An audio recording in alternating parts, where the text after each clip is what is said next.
Alright everybody, we're going to do one of my favorite stories, Deadpool vs. the Punisher. We're going to start with issue number 1. Before we begin, like the video, subscribe to the channel, turn on that bell to be notified when new videos come out, and let's begin with Deadpool vs. the Punisher. We start this story outside our club with a monologue from the Punisher. This may be a little hard to believe, but sometimes I actually feel sorry for them. Spend their days scurrying from shadows, thrown from above, so they can spend their nights in places like this, off-track betting for the street crime set. There's always some superpower slap fight on some news feed somewhere. Those living in the sewer love to look up into the sky and see the high brought low.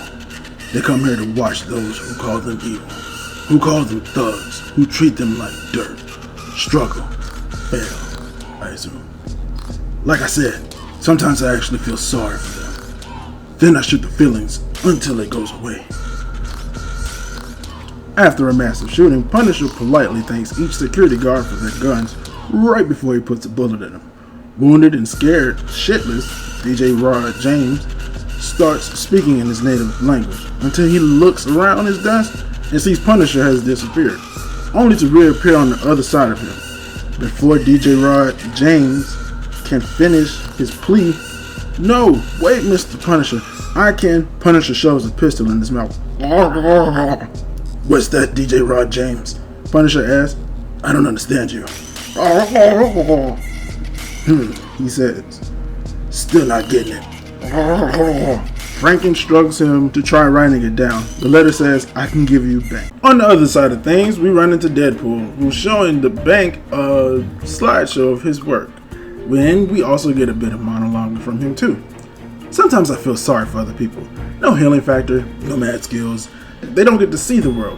Fill it full of bullets, while the clients fill your offshore accounts with cheddar. As Deadpool and the bank wrap up his slideshow, Bank's son runs in wearing a Deadpool mask. He takes a few shots at Deadpool with his toy gun. Deadpool yells, "Oh, the only thing that can defeat me, kid bullets." Deadpool, having a bit of fun with the kid, realizes the only person he should feel bad for is himself. We also find out who Bank really is and why Frank Castle is after him. He's not only the foremost money launderer, but the high interest lender to the criminal organization of 5 continents. Dressed as a security guard, Frank does some investigating, but is discovered by the kid.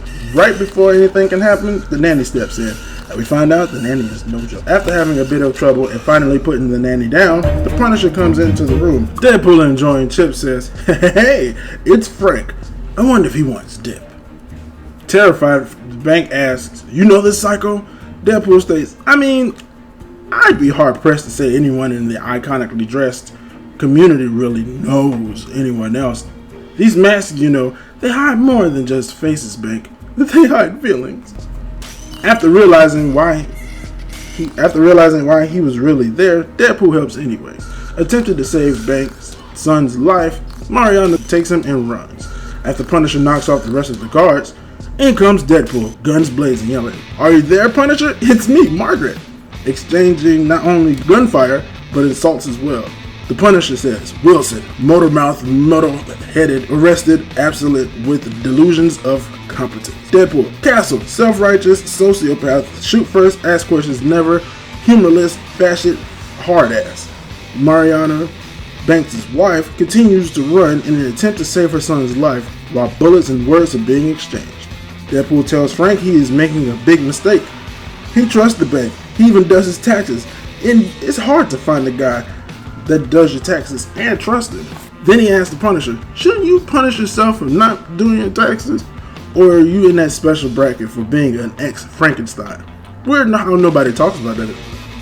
Frank is hit and now Deadpool has him dead to rights. Deadpool says, "Anywho, great talk, man, but for pretty much shitting on my day, I'm gonna make you beg not to turn you over to these guys." And in that instant, Mariana turns the key in the speedboat and boom, it blows up. Almost bleeding out and nearly dead, Frank makes it back to his safe house, only to realize he's been robbed by none other than Deadpool himself. Punisher, responsible for more soiled mafioso underwear, than bad pasta fazool, burglarized like a common taxpayer. Frank asks him, "How'd you find this place?" Deadpool explains, "It's the specialized bullets you use." Punisher also asks, "You managed to disarm the defenses?" "Sure," Deadpool responds, "by triggering all the benefits of having a healing factor, and by the looks of things, you can use one." Frank tells him, "No thanks, just makes you sloppy." Wondering if the bank put a contract on his head, Deadpool says, "No, I'm doing this for free. I loved the kid you killed." Frank tells him, "I didn't set those charges. That blew up the speedboat. Someone is setting me up." Deadpool, not wanting to hear anything he had to say, asks him if he had any last words. Frank pulls his gun and puts one right between Deadpool's eyes, saying, "See, makes you sloppy." And there you have it, guys. That's Deadpool vs. the Punisher, issue number 1. Let me know which superhero you would like to see next in the comment section. Subscribe to the channel, like this video, smash that notification button, and it's been real, Blacksmith